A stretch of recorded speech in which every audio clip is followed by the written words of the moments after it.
the golden lion and the sword saint, the lion's ferocity. First Chronicle, the dragon carriage's wheels made a clattering noise as it traveled across the highway.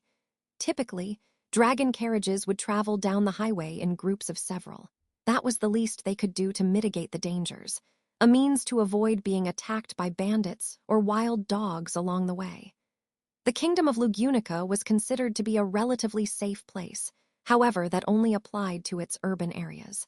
There was no way for the guards who maintained the public order to nip crime in the bud, where their eyes did not reach. So in that sense, a lone dragon carriage without an escort attached to it would be easy prey.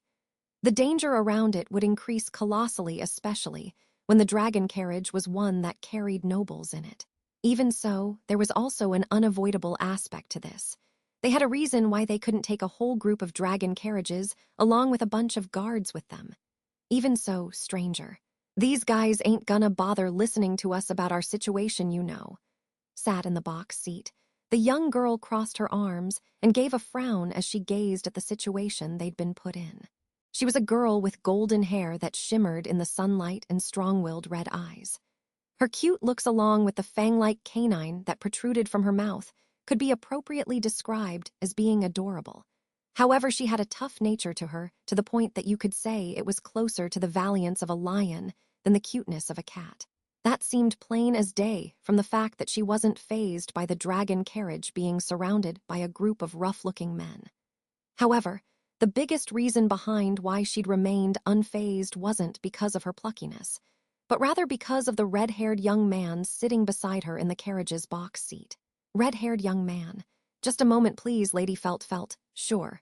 The young man spoke up to her, and the girl, Felt, replied back to him carelessly with a scruffy scratch of her head. Included in that were feelings not too dissimilar to a kind of resignation as well as dismay. She was letting them out towards the downright hapless men who were there surrounding the dragon carriage. To them, an unprotected dragon carriage going down the highway must have seemed like easy spoils, but they couldn't have been more wrong. They really should have staked it out far more carefully. There were two possibilities as to why there was just one carriage here, the first one being that they'd just been careless, and the second one being that merely one of them was plenty enough. Each of these men had a weapon in their hands, and they all looked like they were well accustomed to fighting. They would have come up with a good way on how to make money as well after they made them surrender by force, she thought. But there were only 20 of them. Even if you were to add another digit to that, it still probably wouldn't be anything worth their consideration. That's why Felt, "Go get them, Reinhard. Right away." The young man, Reinhard, gallantly jumped out as soon as Felt had ordered him with a jab of her fingers at those men. It took him practically less than a minute to capture all of those poor bandits. They stopped at a nearby town after, so that they could tell the guards stationed there where they'd left the bandits. Unfortunately, they hadn't had the room in their lone dragon carriage to transport 20 people at once. The best they could manage had been to tie up the defeated bandits and have the guards collect them later. If they could have, they would have liked to make sure that the bandits were properly collected. However, they didn't have such time at their disposal. Besides, it probably wasn't good for the town either for them to stay there long. Reason being due to the fellow passenger who accompanied them in their dragon carriage. Felt leaned against the dragon carriage as Reinhard talked to the guards. She could make out a cracked, hoarse voice coming from inside of the carriage that made her eardrums tremble. Just listening to that voice made her feel like her heart was being grated. If she were to give it a favorable interpretation, then it was humming. However, that humming took away every single good part the song itself was supposed to possess, the result of which became a cacophony that made her instinctively want to scrunch her face up, a blasphemy towards music. Or perhaps it was far more warped, something you ought to call the music of resentment. Either way, Felt, hearing you hum is really getting on my nerves, so give it a rest. If you want to keep going that way, then sing properly like that spazzy diva. Felt kicked out at the body of the carriage with her heel, peered inside through its window, and brought her complaints to the one singing. Following her complaints, the humming stopped, and the one who'd been singing lifted her face up and looked back at her. Her protuberant, wide-open amethyst eyes stirred, staring at Felt in an eerie manner. The wicked glint in her eyes gave off an impression similar to that of tearing the heart out of anyone facing her. Even so, Felt gave her a dauntless grunt and met her gaze without shrinking back.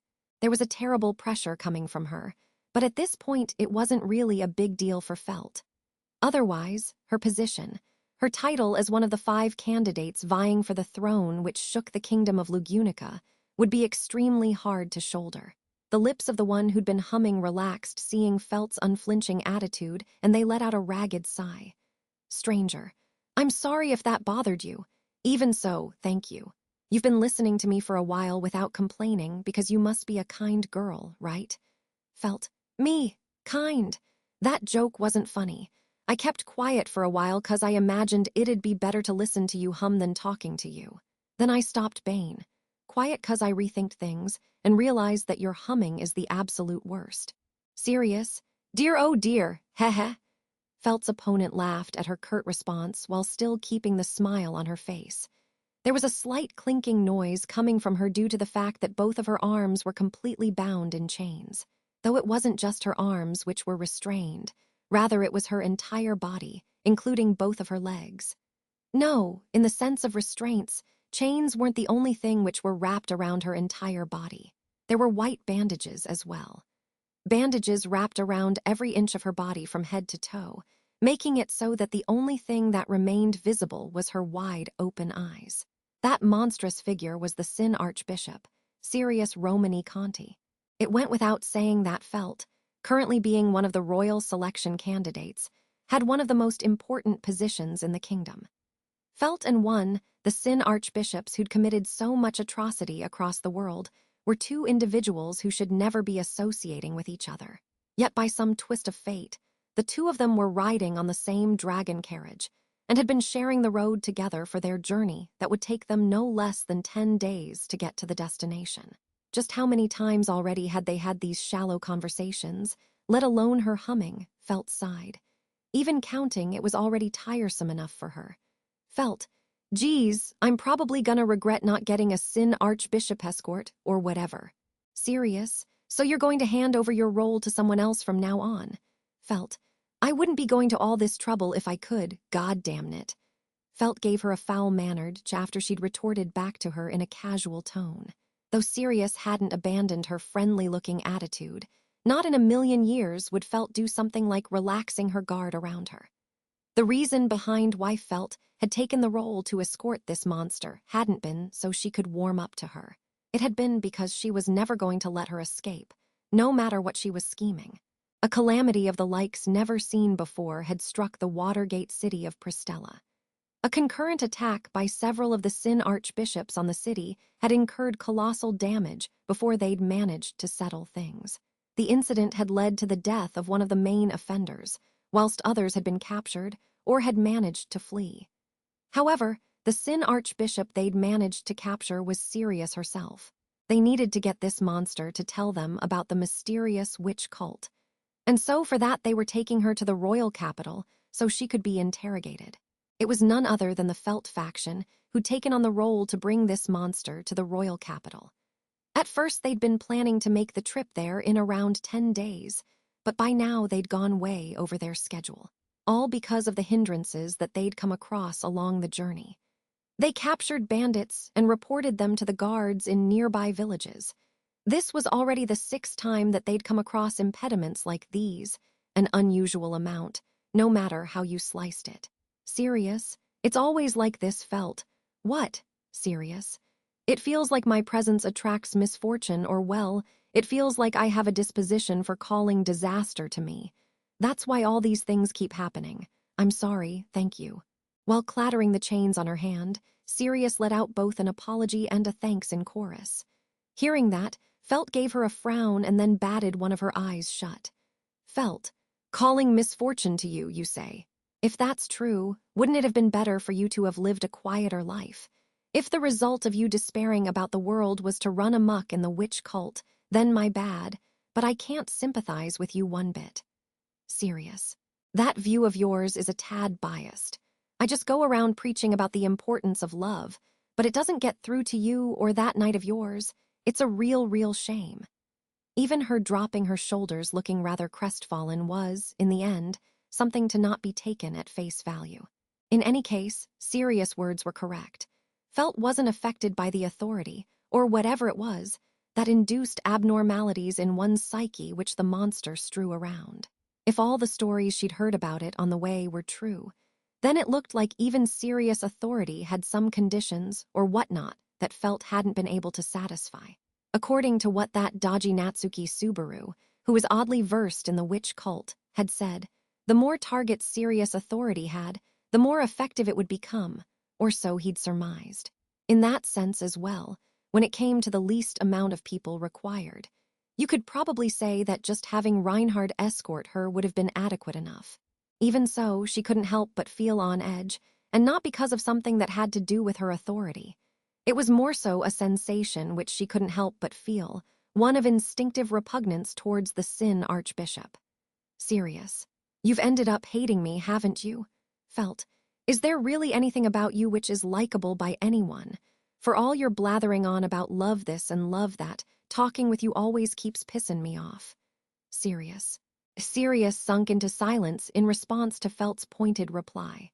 The monster was the sort who never ceased throwing in needless retorts, no matter what was said. Thus Felt became suspicious about her auspicious reaction. Felt didn't really think she'd hurt her feelings, not that she would have cared about that. However, she did feel some fear in not knowing what she was scheming when she sunk into silence so ungracefully. So, as she stared off into the distance where Reinhard was still busy talking to the guards, she spoke up, Felt. What is it then? Are you saying that your misfortune was behind all of those bandits attacking us, as well as us happening to come across those migrating witch beasts, and the river's pier collapsing too? Sirius. Who knows? But there's a side of me that thinks like that, you know. After all, in spite of how things look, I've lived far longer than you.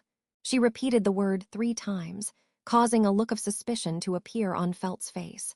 She couldn't properly hazard a guess at the monster's age due to her bandaged appearance.